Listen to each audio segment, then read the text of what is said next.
Define a base in terms of Brønsted-Lowry theory. That is a proton acceptor. Proton acceptor. That one is quite simple. The second one, an acid-base reaction is shown below. And there is the reaction. Write down the conjugate base of H2PO4 only for that one. So you don't have to identify any other one. So we're working with this one here. H2PO4 minus. The family of that one will be this one here. Alright? So from reactants to product, you move there, and you can see that one proton was gone. So this one is in this case, this one is the acid. But the question is not about that, the question is about the conjugate base, which is then this one here. This one is the conjugate base. Okay? The next question, 3.3, say in a titration, a 20 cubic centimeter of potassium hydroxide solution was neutralized by 15 cubic centimeter dilute sulfuric acid with a concentration of 0.1 mole per decimeter cubic. There is the reaction, and then they say which indicator will be most suitable for this titration. So the ranges of phenolphthalein is 8.2 to 10. Methyl orange is 3.1 to 7.6. And bromothymol blue is 6 to 7.6. Those are the ranges there. Now we have here the reaction between potassium hydroxide, which is strong or weak base? Strong base. Strong base. All right? And sulfuric acid, which is a strong acid. All right, so which indicator will be most suitable? That means that the solution, the salt, this salt here is going to be neutral. All right, so which one is the most suitable one? Bromothymol blue. It's going to be this one. It's going to be the most suitable indicator for that titration because it is the range is in the neutral part there. Now question 3.2, give a reason for your choice. You have to say reaction of strong base and strong acid. That will be enough for you to say and get the marks. So moving on, calculate the concentration of the potassium hydroxide solution. Okay guys, so let's use titration for that question there. I'm going to do it on this side here. The formula for titration: concentration of the acid multiplied by the volume of the acid divided by the concentration of the base multiplied by the volume of the base is equal to the ratio of the acid divided by n of the base. Okay? And everything can be substituted because we do have everything. Note here, the volume doesn't need to be converted. You use this formula as long as they have the same unit. So if we go there, here the titration 20 centimeter cubic of potassium hydroxide was neutralized with 15 cubic centimeter of hydrochloric acid of concentration 0.1. So if we go here, will be 0.1, which is for the acid, multiplied by the volume. The volume used was 15, 1.5, divided by concentration of the base. We are looking for that one. And the volume of the base was how much? It was 20. 20. And now, NA and NB will be the ratios. And the ratios are, what is the ratios there? 1:2. 1 for the acid, those are the numbers at the front, remember that one there, those numbers there. In this case, you have a 1 there. So 1 for the acid, 2 for the base. Okay? So it's 1 for the acid, 2 for the base. Okay? So the answer here for the concentration of the acid, of the base, sorry, is 0.15 mole per cubic decimeter. There we go. That is the answer for the concentration of the base.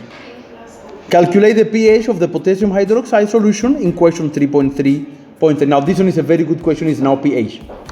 Okay guys, for the calculation of the pH, we are going to see, because we have the concentration of a base, talking about the pH of a base. So we are going to do the dissociation process here for question 3.3.4.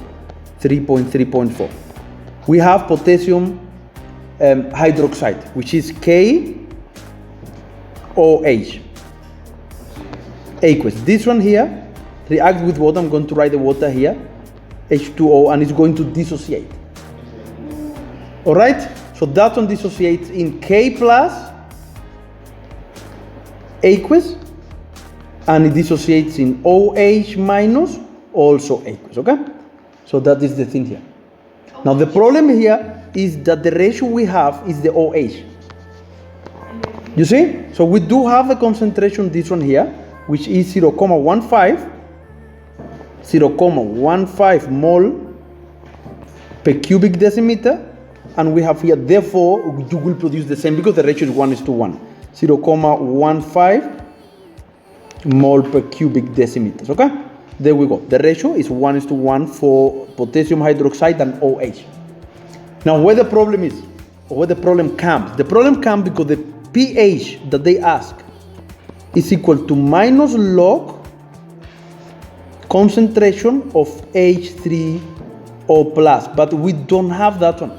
That is the issue here. We don't have the concentration of H3O plus. We have the concentration of OH.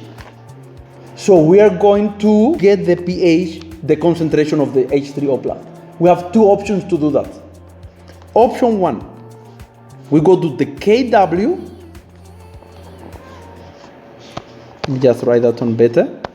Option 1, you use KW. Option 2, you use 14 is equal to pH plus POH. Okay, now if we use the KW, we have that KW, I always write the W first. KW is equal to the concentration of H3O plus multiplied by the concentration of OH minus. You see? Now if we substitute, the KW is equal to 1 times 10 to the minus 14. This is equal to the concentration of H3O plus. We're looking for that one, so we can substitute there in the pH. And the concentration of OH is here. Are you with me? So this one is equal to the product of 0.15. There we go. So using this one, we can calculate now the concentration of H3O plus. All right, so this one is going to be equal to 6.67 times 10 to the minus 14. And all we have to do is to substitute in the pH there. So let's substitute quickly. And then we have that pH is equal to minus log of 6.67 times 10 to the minus 14. pH is equal to, so the pH is equal to 13.18. There we go. Now if we use this other option, let's do it quickly. Let's do it so you can practice that option as well if you need it. POH is going to be equal to minus log the concentration of OH minus. You see, the same formula, but instead of H3O plus is OH. Right, so POH is equal to minus log the concentration of OH. We have it here, 0.15. 0.15. And then you get that the POH is equal to, so you get that the POH is equal to 0.82. So if you go back there to the substitution here, we have that 14 is equal to pH plus POH. It's very simple calculation, guys. So we have that 14 minus 0.82 is equal to pH, which is how much? You get that it's 13.18. And that is the answer for this question. There are two options to do it. Either of them will get the same answer. It's very, very simple. All right, so the salt ammonium chloride reacts with water. You have ammonium chloride react with water. What do we call this type of reaction? So it is hydrolysis. What will be the approximate pH of the salt solution be? Choose from equal to smaller than 7 or greater than 7. Okay, question 3.4.2. What will approximately pH of the salt solution be? Choose from equal to smaller than 7 or greater than 7.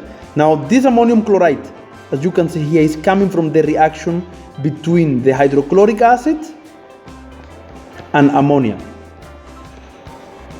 That is important. This one, that hydrochloric acid is a strong acid and ammonia is weak base. That's it. So the ions there that it's going to form will react with water further and will produce a solution that is below 7. So that salt will be smaller than 7. That is the answer there. It's going to be smaller than 7. That is the correct answer.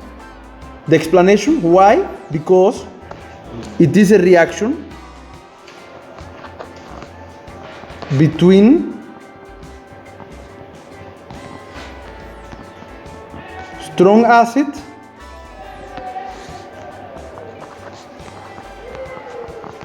and weak base.